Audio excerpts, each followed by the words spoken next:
If there are three words to describe China's politics from history to today, they would be unity, centralization, and continuity.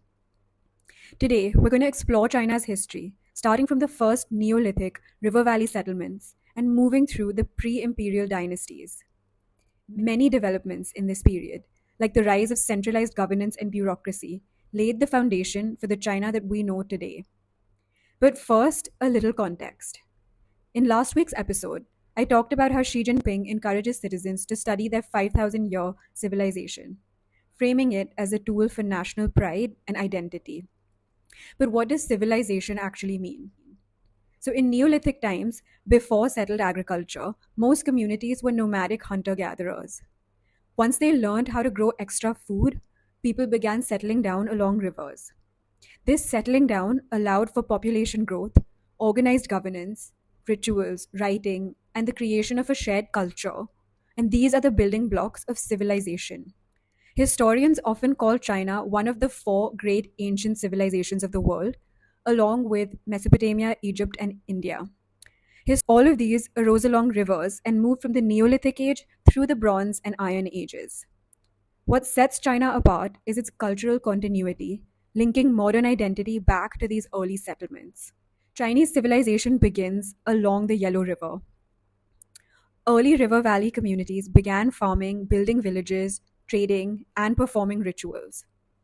Over time, these developments created the foundation for the pre imperial dynasties that are traditionally called the three dynasties: the Xia, Shang, and Zhou dynasties.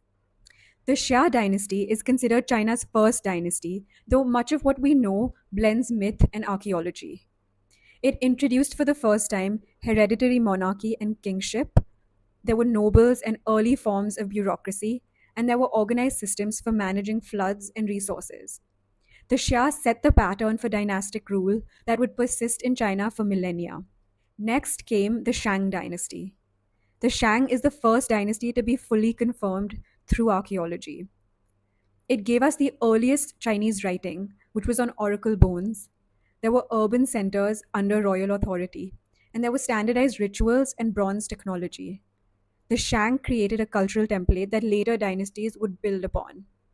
The third pre imperial dynasty was the Zhou Dynasty, which was divided into Western Zhou and Eastern Zhou. So, first came Western Zhou. It introduced the mandate of heaven, whereby a ruler's right to govern was believed to have come from heaven, but it could be withdrawn if he ruled unjustly, leading to his overthrow. More on this in the next video. The Western Zhou operated a feudal system where regional lords managed territories but owed loyalty to the king. Later, the capital moved east, marking the beginning of the Eastern Zhou, which was a period of political fragmentation. This period was split into two phases: the spring and autumn period, where there were many competing states, with power shifting from kings to regional lords. There were frequent alliances and battles that created instability but also encouraged innovation. Then came the Warring States period, where there were seven major states competing for dominance. This intense competition encouraged administrative, military, and philosophical innovation. So during the Eastern Zhou, China's most influential philosophies emerged: Confucianism, emphasizing morality, social hierarchy, and governance; Daoism, promoting harmony with nature and spiritual balance; and legalism, advocating for centralized authority and strict law. These ideas would go on to shape Chinese culture, identity, and governance for centuries to come. The Warring States period ended when the Qin state conquered the other six major states, creating China's first politically unified empire. This established the imperial system, which lasted for over 2,000 years and laid the framework for later dynasties. By the Xia, Shang, and Zhou dynasties, China was already developing the patterns that would define its civilization for thousands of years. Centralized authority meant that kings and officials oversaw agriculture, resource management, and military matters, while regional leaders reported to them. This hierarchy kept society organized and functional. Unity was equally important. Even during the Eastern Zhou, when political fragmentation was rampant, people still thought of themselves as part of a shared identity. This shared identity was reinforced through rituals, the mandate of heaven, and the philosophies that guided moral and political life. Cultural continuity was taking shape at the same time. Language, writing, rituals, and philosophies were handed down across generations, linking one era to the next. Many of the innovations from early river valley settlements were scaled up and preserved by each dynasty. Even when dynasties fell, the key ideas, laws, and administrative practices were carried forward. So, going back to the three words with which we started today: continuity, unity, and centralization.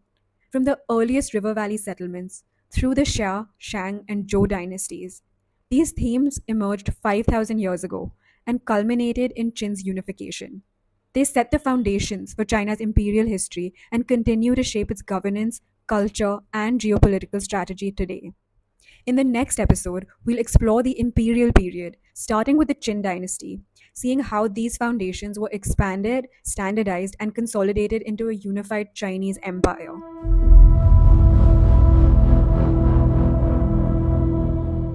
If you want more content like this, subscribe to my channel and stay tuned for next week's video on the imperial history of China.